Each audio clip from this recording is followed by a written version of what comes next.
Welcome back, fellow travelers. This is not Russell. This is Ned coming at you live from my office. And I sound like I'm a daggum NPR host slash actually, Sunday trucker guy. I think you got like that early morning zoo radio thing going for you right now. Maybe that's... yeah. Hey, everybody, this is Ned coming at you live in the morning. It's 4 a.m. and I want to kill myself. Wake yourself up. Come on. What are you doing? We're all awake right now. I got so much energy. I had 5 coffees coming in this morning. What's up? I am Russell Tyndall, and I did not have any coffee because I've cut it out of my life for as long as I can. We're doing an Adventure Time podcast, if you can't figure that one out based off of this intro. Ned, I've been messing this up, so I'm just going to go ahead and do it just to get this out of the way for the podcast. This is going to be terrible. I don't know why you're doing this. Oh, I just feel like I have to now. We keep do it. Just do it. Just get it out of the way. Stop. All right, hold on. All right, don't say anything. Don't say anything. Nowadays, everybody wants to talk like they got something to say, but nothing comes out when they move the lips. Just a bunch of gibberish. Motherfuckers act like they forgot about Dr. J. Dr. J. This episode's about the Apple Thief. It's not Dr. J. And the Dr. J gang. Yeah. And I just cussed, but it was a part of a song, so I feel like it's okay, right? I don't know. Yeah, you avoided cancellation cuss words. Hey, Russell gets canceled cuss words, so that's good. That was in the first minute. Well, that was Eminem's verse on, I think it's the chorus or the hook or whatever on that Dr. Dre song. Forgot about Dre. In case you just are uneducated, such as Ned Pruitt on the other side of this microphone. I maybe know that song. It's just the fact that I'm just so white. I'm so bad. Your inflections on delivering it at the very beginning, it makes it sound like it's about to be like some sort of 1940s monologue. Like, hey, everybody, nowadays, everybody sound like they want to talk. Like, yeah, it's kind of like that. You sound like a 1940s car auctioneer. Well, how about them apples? How about those apples? Apple Matt thief. Damon is Mr. Pig. Matt Damon? No, he's not. Get out of here. That'd be awesome. No, he's not. That would be awesome. No, I wish Matt Damon or Ben Affleck, one of the two, had some sort of Adventure Time voice cameo. Would have been Beat awesome. Him to the pig. Just that would super, be so cool. Super Boston. Ned, can you guess my lovely for this episode? Oh man, I don't actually. I had a lot of toss-ups for lovelies myself. So if I had to wager a guess on your lovely, do you need a hint? I'll give you a hint. Yeah, it's Wormo. No, we just talked about him. Oh, Dr. J? No, dude, the pig. The pig. Oh, Mr. Pig. Give me some sugar, baby. Mr. Pig. Easy. Why would he not be my lovely? He was my runner-up. I'm sorry, y'all. They're making me do this. I'll try and make it quit. He's like, oh, man, I hate that I got to eat you guys, but it's kind of like part of our deal, and I'm here, and I just eat people for these near dwellers. Well, the scary thing for me is that he says, I'll make it quick, which absolutely leads me to believe he has done this before. Like, he's definitely done it before. And I would assume with candy people, which I guess is a little easier, correct? Like, So typically speaking, it probably wouldn't be all that bad. I mean, we already know the cannibal people are... The cannibal people. The candy people are cannibals. The cannibal peoples. The cannibal people. The antelope. I sound like I'm doing another Eminem rap. Cantaloupe. Oh, no. Yeah, we already do know that Starchy thinks that flesh tastes delicious. But that was Finn's flesh. But yeah, they even Lemon Grab sucked on Peppermint Butler. He was like sucking on him when he was like super spicy. So like, that's true. There is something a little bit off about candy people eating candy people, but at least Mr. Pig, we know that. I mean, especially if he ate like somebody like a gummy worm, I don't think it would take him very long. No, which leads me to my lovely, which is Wormo. Wormo. Yeah, I don't know. Who's the heck happening? What? Who the heck happening? Who's the heck happening? What? I think it was like this. It reminded me of like the stupid henchman in like all like, I don't know, like not mob movies, but like mystery, like we're busting into the bad guy's secret lair and there's like the one idiot guy. And usually that would have been like that voice could have been Smudge, the gingerbread man. It could have been flip-flopped, and then Smudge for sure would have been my lovely Smudge at that is point. so great. And then also sour gummy worms are like my favorite candy. So it kind of went hand in hand. Wormo kind of embraces his inner Silk Sonic, and he's gonna leave the door open. That freaking fool didn't close the door behind him. He's the worst. Bugged me too that like you're hiding or guarding this like secret hideout, and you left the door wide open with an expectation that it would shut. But the sneaker that it catches on the inside is actually Jaybird's sneaker because he had the red sneakers. It is Jaybird's technically. So it's not even. It's Dr. not J. even Dr. J's. Yeah. Very weird. Very weird. Supposed to be. I think that Dr. was an J, inconsistency. Right? I think it was an inconsistency, but okay. That's weird. It turns out that Jaybird's shoes are red and Dr. J's shoes are not. So in essence, with that error in the show, we don't know how Dr. J gets in. Yeah. Besides, Wormo he's got the muscle. Maybe it's the muscle. Maybe it's a back door somewhere. Wormo definitely has one of my favorite moments of this episode is him comparing diamonds to apples, money is bread, rock knockers and butter slaps. Ned, could you tell me what either one of those are? I have a theory, Urban Dictionary. I tried to make this an Urban Dictionary segment. Can you submit it to Urban Dictionary? What is rock a rock knockers? Knocker? I tried to look it up. Also known as butter slaps. I'm gonna be festival crass. Boobs? I was gonna be crass, and I was gonna say it's Candy Kingdom boobies. Yeah, I think it's festival boobs, like a rock knockers. But Urban Dictionary. Why would they totally be called butter me. slaps? Butter slaps. I don't know. Smooth like butter. I'm in a weird mood today. That's a good podcasting mood for a weird episode. We need something in this episode. The constipated cookie wasn't quite pulling enough weight. I really wish that. So for all my Adventure Time fans out there, I really wish that they had kept it consistent out there, and that the chocolate chip cookie in the Ne'er-do-well bar was Crunchy, who is a cookie in the future that does like go bad, and they basically have like a huge scene where he's like holding up a supermarket like with a gun. That'd be pretty great.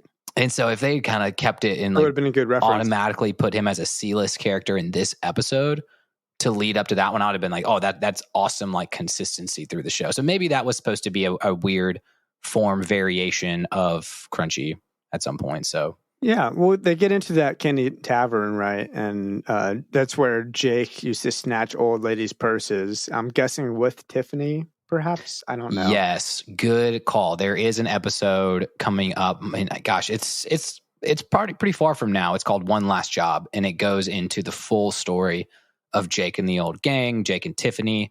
So now we know that not only Jake used to run with different friends besides Finn, is that they were not good people, and it leads you to believe like that's why Jake's not hanging out with those guys anymore. He didn't know what was wrong. Can you really blame him? Come on. I would have given him some credit, okay, if he was like orphan baby like Finn.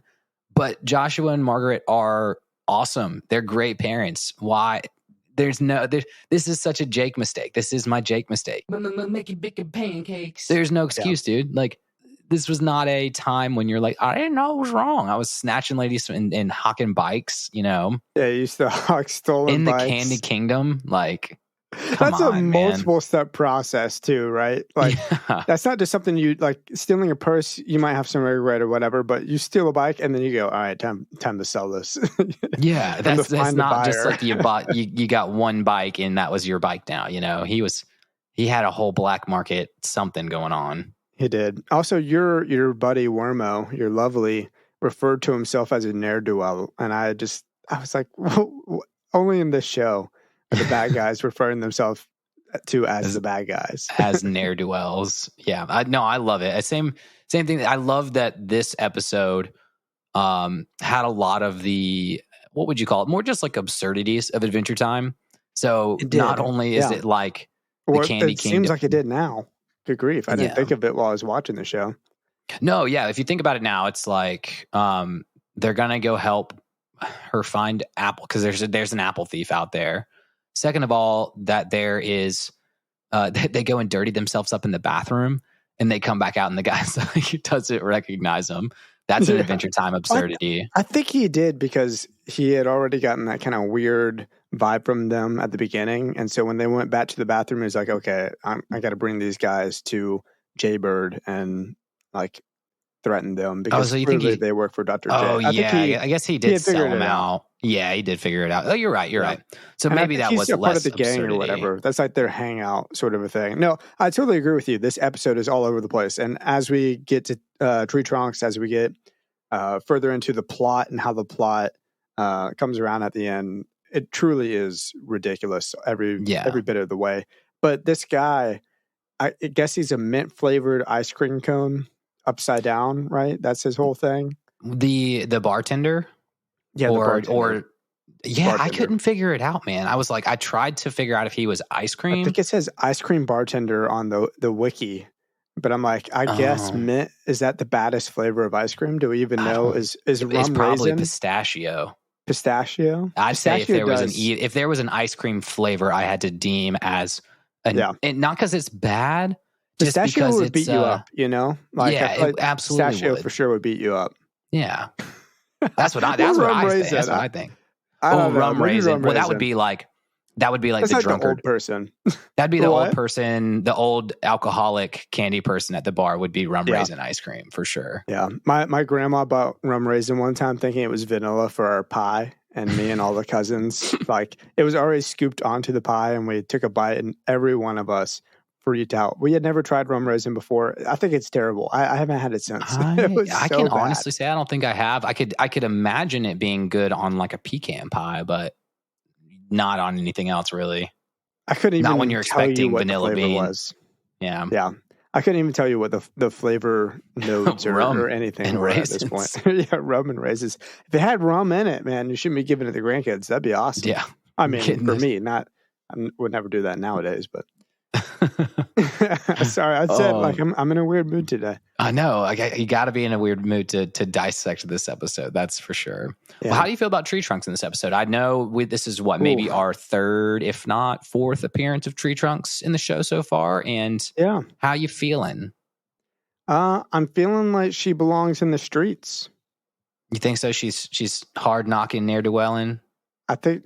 Well, and to some degree, I think she's just meant for the streets, man. Tree Trunks. First off, she was attacked. I guess I don't know what the consistency is with that. The table is broken. Her house looks like someone's gone through. Maybe she had a rager. She's just passed out, and then she wakes up and she remembers, like, oh crap, all my apples are gone.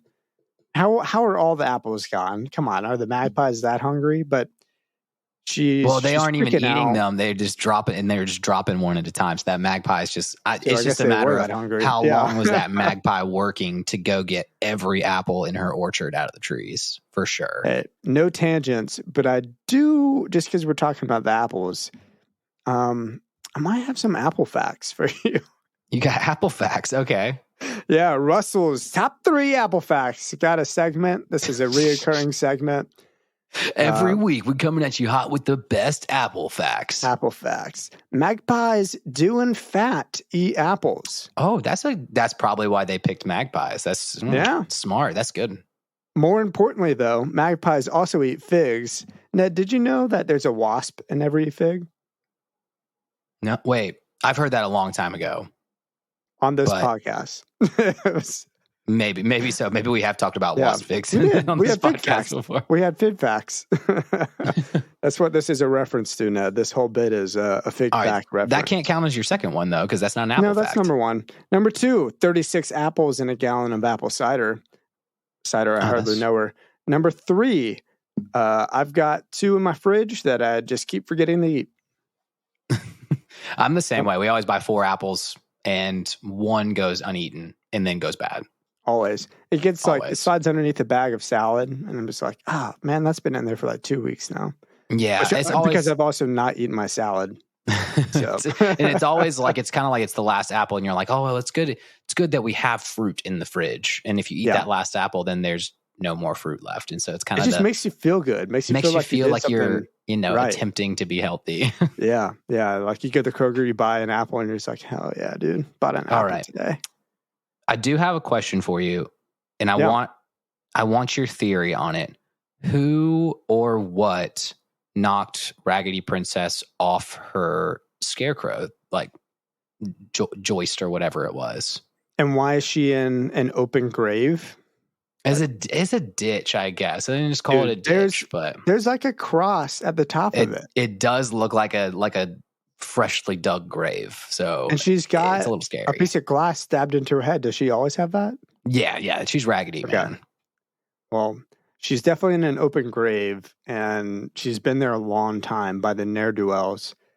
But they never explain. Tree Trunk's like, I'm going to sass those boys up nasty. Sass those boys. I did love that line. I don't know if there are ne'er-do-wells. Maybe there were in her situation, but Tree Trunk's, like I said, she's in her kitchen. The table's broken. She's been attacked. Man, someone put a hit on Tree Trunks? No, I don't think so. I don't think anyone stole her apples. I don't know why she jumped on Jake. Not that I think that's the first time she's ever jumped on Jake in the show, but that was a wink joke there, Ned. You can laugh. It's okay. No, I won't. No sexual jokes. No sexual jokes. Not at all. No sexual jokes. But yeah, I think she just like did it through a rager or something. I don't know. Yeah, maybe in Tree Trunks's anger rage of her apples being gone, she blacked out, and she was the one that knocked Raggedy Princess off. Yeah, potential there. Yeah, I mean, I certainly don't think anyone, put a hit on that old lady who likes to make apple pies for even the most heinous of cretins. She's like, she's in with the baddies, dude. Like, she's down. I'm telling you, she belongs in the street. She's my most punchable character, for sure. Yeah. Oh, for real? Yeah, I mean, it's just interesting how her inappropriate behavior is forgiven because she makes pies. Like, that's the excuse, and everyone's down for it. She's, like I said, she's down and hangs out with the baddies.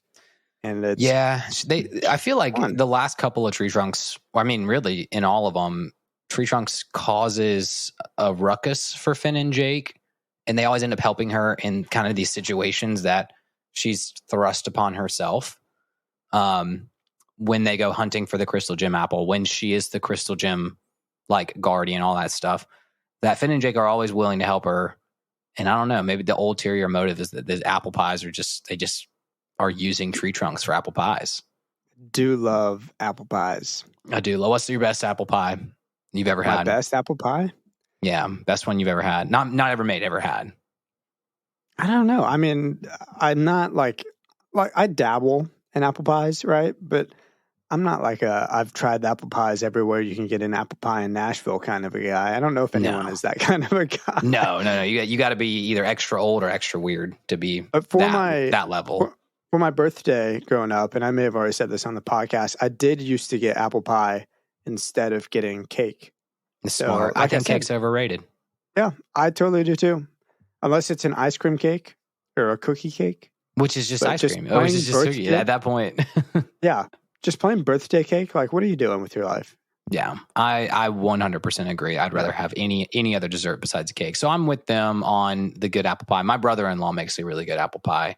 Oh, nice. Like homemade grandma's recipe from scratch. Like, it's good, man. It's freaking good.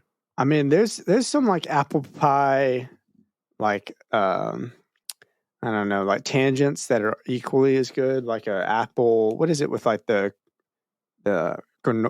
geez, man. It's it's apple crumble.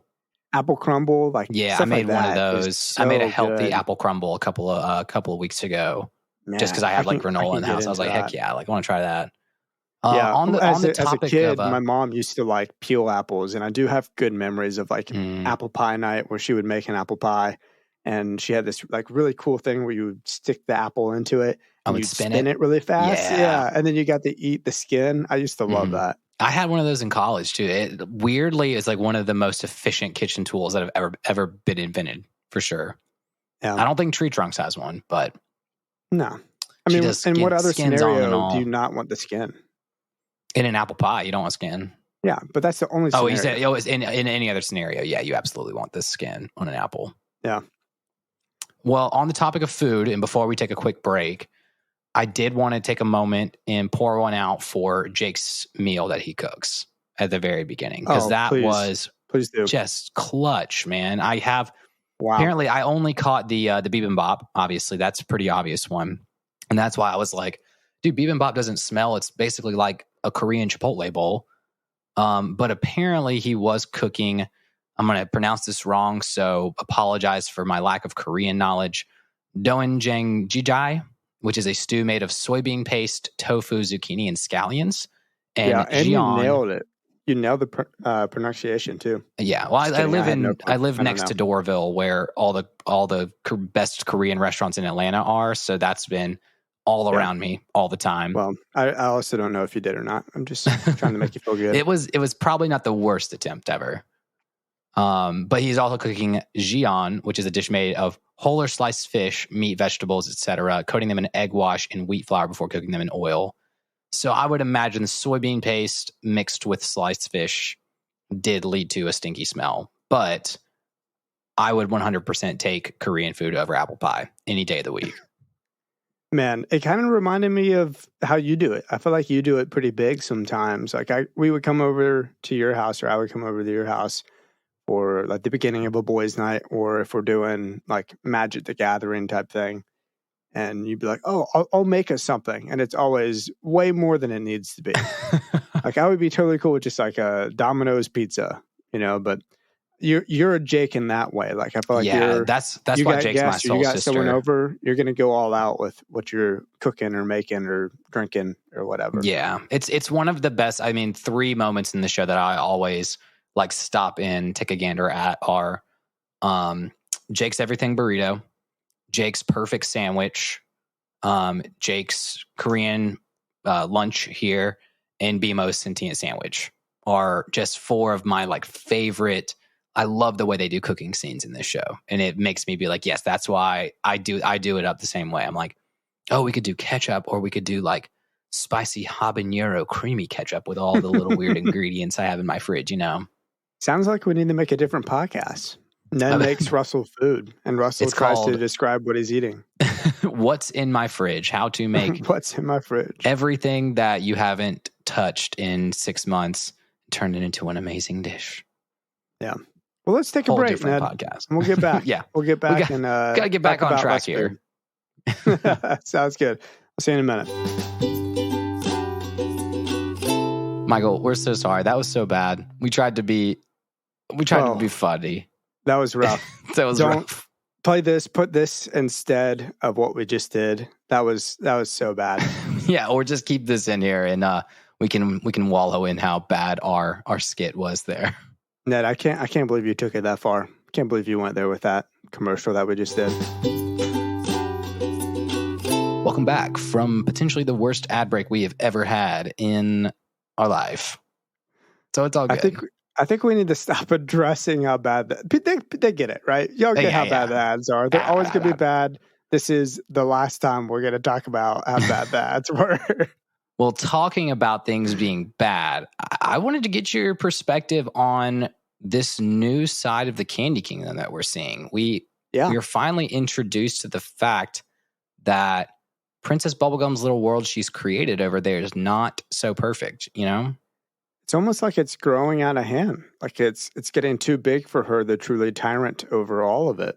Mm-hmm. Exactly. The kingdom's not expanding, but there are certain segments of the city that maybe even she won't go to. Yeah, and I think, we've seen a concept that she's always tucked away in a lab, always creating new candies and really kind of going for that manifest destiny, expand my kingdom, not necessarily take over other kingdoms, but like expand and have the perfect kingdom and keep growing. But there is definitely some sort of negligence now that it's grown beyond her oversight. And I think that this is important to just take note of this here, because there is many, many other Candy Kingdom episodes where there's like a Banana Guard episode where the Banana Guards have a secret Banana Guard like hideout, and they have their own little stuff they do behind Princess Bubblegum's back. There's rogue candy people. Obviously, there's Jake's gang is running train on people, and in the Candy Kingdom, like being not running train. That's They're bad doing way to what? put that. Running ne'er-do-wellness. Maybe running train. Maybe pre-Lady The Rainicorn. banana guards aren't just behind Bubblegum's back. I think they might be behind Trunks. Hey, he obviously got a little turned on too when slaps the butt. She slaps the banana guard's butt for sure. Yeah. So the thumbs up from the other banana guard. He's like, he's about it. There's some promiscuity. Is that the right word? You boys better stick around if you want to bite of my apple pie. You want to bite of my apple pie? It's terrible, dude. She belongs in the streets. She belongs in the streets. She used to sell apple pie on the streets, among other things. She must have. My lovely can freaking hear apples, dude. The pig is awesome. Okay, I've got a couple things to say about Mr. Pig. One, he does get my tops of this episode too. When they have the insane shadow moment on his face when he's like, they sound scared. Sounds scared. I was like, so random, but so great. Definitely my tops of the episode. He's great. But we do get introduced to Mr. Pig. He is now a reoccurring character. We will get more Mr. Pig. I think I saw a spoiler on the website when I was researching, or on like the wiki when I was researching this episode a little bit. Is he and TT, are they together? They are a thing. That sucks, dude. Mr. Pig, you don't need her. Get out of there. Yeah, well, it turns out like he's not like the worst character, but he is definitely a little bit of a wet blanket, which is the reason he didn't get my lovely, is because I know like future you just Mr. know too Pig much episodes. About him. Yeah. I mean, I only know this episode with Mr. Pig. So from this episode, I liked him. And really, it all comes down to the fact that he's like, I'm sorry, y'all, they're making me do this about eating them. That was so funny. Yeah, well, he's very cool, calm, and collected in this episode, and that does not stay his primary character role. He is not the cool, calm, and collected one in later episodes. Okay, so noted. Yeah, that was my only reason for not giving Mr. Pigs more credits than he deserved, for sure. There's just some good characters. Like we've talked about so many of them already in this podcast, but even Smudge, which we just kind of glanced over, the giant gingerbread man, he's got that deep voice. He's not like the idiot that you would almost imagine, like the stereotype for a gang with a deep voice, like for the muscle to be guy. The idiot. Yeah.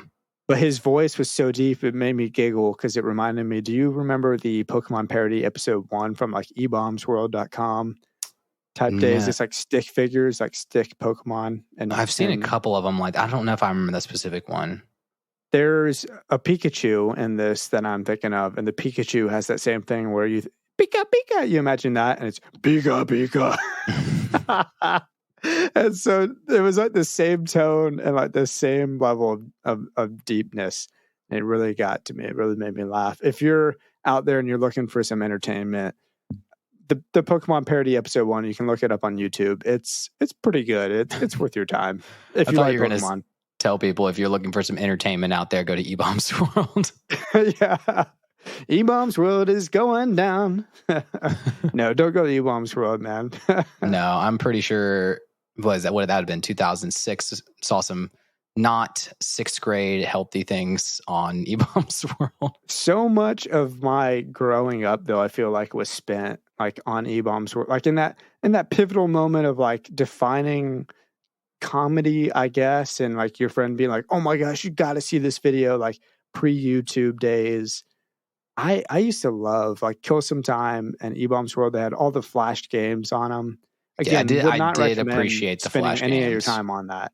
It's all a waste of time at this point, and probably super inappropriate for people or kids the age that we were, probably like 5th grade to like 7th grade, looking at that stuff. But yeah, we definitely got that. Parents weren't aware that the internet was a dangerous place phase. Yeah, but there's some classics like the Pokemon parody episode 1. Smosh.com. End of the world. Yes, it's Smosh. Ends of the world. You played the game. It was the impossible game or the impossible quiz game. or whatever. Yeah, of course. That was awesome. All the dating sims. That's where I learned how to date. I mean, do you help cook dinner or get a divorce? Give her a gift. This gift costs $4,000. Sweet. I've got 1,800 million of them. Let's do this. Now, anyways, let's move on. No tangents. Back to Adventure Time. No tangents. I wanted to ask, because I actually had a moment in this episode. Is this the first time we get Banana Guard dialogue in the show? Have you been introduced to kind of the Banana Guard persona? I don't think we have. I think this might be the first time. Yeah. Okay. Good. I love the Banana Guards. First of all, I love that one Tree Trunks calls him up. She lives out in the apple orchard, and somehow Banana Guard and Candy Kingdom jurisdiction reaches out to her house, which I think is also hilarious. Yeah, but reaching a little bit, but maybe still part of the kingdom. Yeah, and I think maybe that's what it is. It's just kind of funny that she's not a Candy Kingdom person. But first of all, she calls herself in to get arrested for stealing her own apples. And then the Banana Guards just go along with it, and they're just arresting her for it. So I love the Banana Guards play just a great role through all of Adventure Time. And so I'm glad that this was actually the first introduction to kind of like their, hey, like, there's my little Banana Guard voice. Like, she might have been going for a lighter sentence or something. Who knows? Who knows? Well, and then realizing that she has inhuman strength enough to break the bonds Those were of her shackles. Pretty weak links, if you have to ask me. Yeah, it probably was. And again, it goes to show, I think the Banana Guards are not very good guards at all. And the fact that Tree Trunks, of all people, broke out of the shackles. No, I wouldn't imagine them to be. There was a banana character, gosh, I'm trying to remember back to Finn's birthday episode where all the characters are dying. Wasn't there a banana character on that episode? I think there is. Not a guard, I think though. Banana Man technically is in that episode. Okay. And there is a future episode where they help Banana Man build a rock, or Banana Man is building a rocket, and Banana Man helps them build a car. It's actually We Built a Truck is one of my favorite episodes of Adventure Time ever. It's a great one. But the theory of it is Banana Man's that shorter guy, right? And he's got the actual like banana top on him. So the theory is that the Banana Guards are created by Princess Bubblegum, and she's obviously they have a sliced off bottom, and that Banana Man was one of the sliced off tops or sliced off bottoms or whatever that got away. And he doesn't even like live in the Candy Kingdom either, but he's like 1/4 of a Banana Guard. Yeah. Dude, banana is not really a candy though. It seems kind of random. I don't know. Yeah, I'm trying to think of anything else. Overthinking it. Yeah, no, you're correct. I think the Banana Guards technically have like a little chocolate top on the top of them, so they're supposed to be like the chocolate banana on a stick. Technically counts. Yeah, dessert, but certainly. That's why Banana Man does not live in the Candy Kingdom because he has no candy aspect about him. What are your thoughts on how Finn puts together this mystery at the end? It feels like a little bit of a stretch, right? No, I mean he pretty much. He hit the hammer on the head. Yeah, I don't think it's too much. So of a stretch. Random. It's all so random. Like, who's to say that scarecrows or magpies? I don't know why, but did he say scarecrows? For some reason, I wrote down scarecrows. Maybe that was just in my head. Magpies, no footprints. There are magpies on the roof. Oh, sorry, the scarecrow. Dude, wow, I'm being dumb. I guess I am in a weird mood. No scarecrow being Raggedy Princess, right? Mm-hmm. And so the Banana Guard saying, I just watched this episode. Good grief. Yeah, when the Banana Guard says there's no you should get a scarecrow. That's what it was. Yeah, there's a lot of birds out there, whatever. You should get a scarecrow. And that's what ties it all together. You know. Listeners, thank you for hanging in there with me today. Good grief. Yeah, no footprints, magpies in the tree, Raggedy Princess in the ditch. And then he's like, apples in the closet. It must have been the magpies. It just feels so, I don't know, it feels random to me. It's nice to see because when we had Finn's birthday mystery train, he was such a bad detective in that episode. Yeah. So to see maybe a bit of a redeeming quality coming from Finn. Does this go back to my theory about the glasses, though? The glasses of Nerdicon? That it has made him smarter? like smarter and in able essence. to see. Yeah, I don't know. Could be. I mean, knowledge. if you can keep pulling that up and keep pulling up that theoretically speaking, when you're like, Finn would not have been able to do this in season 1, and it's not a level of maturity. It's him like actually like being smart. Always bring that up. Stretch. Yeah. I mean, it was that the mystery was still a bit of a stretch for him to put it all together just from the Banana Guard saying that. But I do want justice for Raggedy Princess. We still don't know what ne'er-do-well pushed her in the ditch. Like, I am just a little more upset that her job as a princess, nonetheless, at this point is being Tree Trunk's scarecrow. That seems a little beneath her, you know.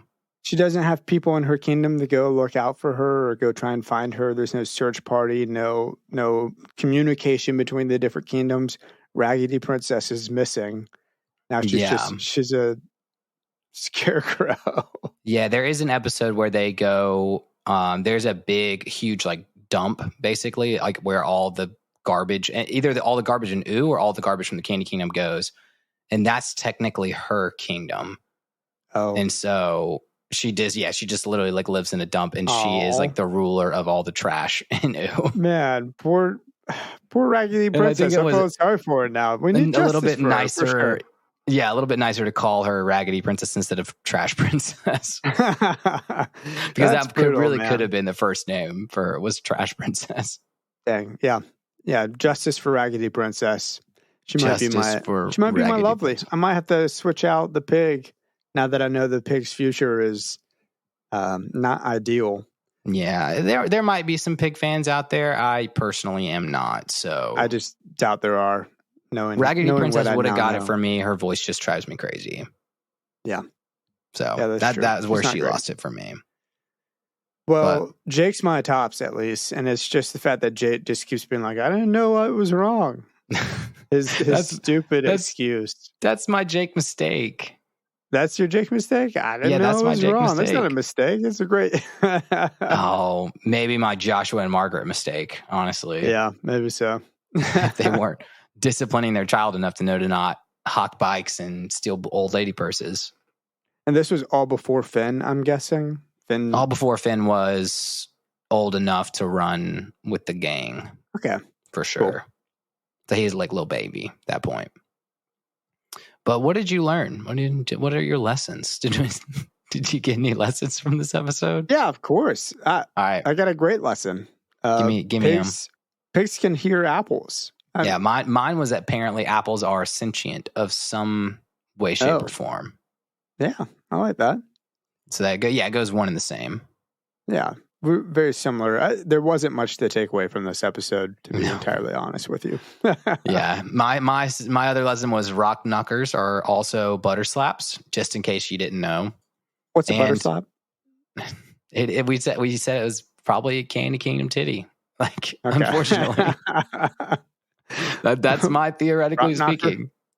And then my last lesson is ne'er-do-wells are dirty little boys and girls. So, okay, but nothing. I'm usually the king of pulling out deep stuff in an episode. I just wasn't here this week, guys. We don't need it. Next week we'll get super deep. I don't even know what episode's next week, and it is. It's going to be so deep. I can't remember the name of the episode. It's the Haunted Mansion episode, which is it's a really good one. I'm excited about it. Oh, heck yeah. Well, Ned, I got a little rec for you. Oh, give me your rec, baby. And this rec almost only applies to you because it's not too late for you. Everybody else, all the listeners, the fellow travelers that we have, they will all be long on their journey by the time this reaches their ears. Ned, take a moment tonight, since I know you haven't. It's the month of July. One beautiful, amazing, incredible, magnificent, magical event thing that occurs in the month of July is the Tour de France. And I would love it if you would take part in watching the Tour de France and cheering on your fellow Americans, Sepp Kuss and the other guy. I can't remember his name. Doesn't even. It already sounds like that's a French American guy. Yeah, I think all of them are like their parents are from another country. I don't know. We don't have like a straight up sounding super American. Not that it matters, but I needed Dan Smith to be American biker. Nah, dude. We've got like 4 or 5 Americans in the tour this year that are doing really well. I'm super impressed. I mean, the one whose name I can't remember continues to attack. He's on the front of the tour the whole time. Sepp Kuss, his teammate right now, is in yellow, and Sepp is up there pulling the peloton and dropping people on the mountains. Sepp is incredible. I'm so impressed by this kid. And both of them are young enough to be qualifying for the white jersey. So white jersey is the under 25 youngest rider jersey. But anyways, I grew up cycling. I love biking, and it was a big part of my childhood. And so, of course, whenever the Tour de France comes on, I am tuned in. NBC on YouTube post extended clips every day. So if you really wanted to, and you're like, oh, Russell's inspiring me to check out cycling, because there's so much more to it than just people riding bikes. There's so much strategy. You can go on to YouTube and watch every stage from start to finish, and you won't have anything spoiled for you. And I don't know, go ride a bike and watch the Tour de France. If they were real Americans, you know how they'd win the Tour de France? On a daggum Harley Davidson. With blood doping and EPO like Lance Armstrong. Like fake Armstrong. Oh, come on. He was my childhood hero. Man, my wreck this week, it's weird. It's a weird one. It's got to be Assassin's Creed Origins as the Egyptian Assassin's Creed. Just started playing that, needed a big open world game to kind of dive into a little bit. And after playing Elden Ring, for how hard Elden Ring was, it's a nice change of pace, because this game's not so hard. So it's kind of nice to just kick back and like kind of take it easy a little bit. So I'm very jealous of your gaming. I miss like being caught up and up to date with all the games that are coming out. I'm a little bit up to date. It pops up like occasionally on like Facebook feeds. I follow like Games Radar and I know you're IGN not like and a stuff. Huge gamer who's playing every single night, but you're certainly much more than I am. I mean, I have a Nintendo Switch, and that's the most I've bought in years. Yeah, at least PC does a pretty darn good job with like you can get anything, pretty much and it's cross-platform anything. Yeah, so that's kind of fun to not be restricted, and you can just pop on to Steam and buy anything like super easily. Well, cool. Well, thanks, everybody. Thank you for listening. Thank you for following us and checking us out on all our socials. You can follow us on Instagram at neverendingadventurepodcast. We post there probably most, honestly. I do a lot of stories. We had a slow 2 weeks here for the past 2 episodes. I think me and Ned both got a little busy with work. So we're pretty far behind on Instagram, and also TikTok at neverendingadventurepodcast. Twitter at NEA_podcast. Email us your thoughts, your opinions. We've got a segment, the Traveler's Log, which I didn't have anything this week. Y'all, come on, email us. I want to get some Traveler's Log stuff going at nea.travelerslog@gmail.com. You can check us out on YouTube. We do not have a visual element yet. I keep saying that every week, maybe one day. If you do a review for us on Apple Podcasts or really anywhere you can rate or review us, and it helps us. It helps us get our name out there. Or if you even like post about our podcast, share an episode, let us know you did it. We'll write your name on a little list, and we'll send you a podcast sticker for free.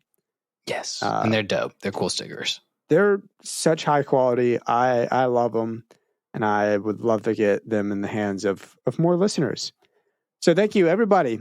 We'll see you next Tuesday, of course. Ned, I'll probably see you next Tuesday. Cheers. Because we don't live together in the same city anymore. No. But we'll have boys' night soon, and we'll just have to party forever, whenever we can, party forever. But I loved you, Russell, and I loved you guys.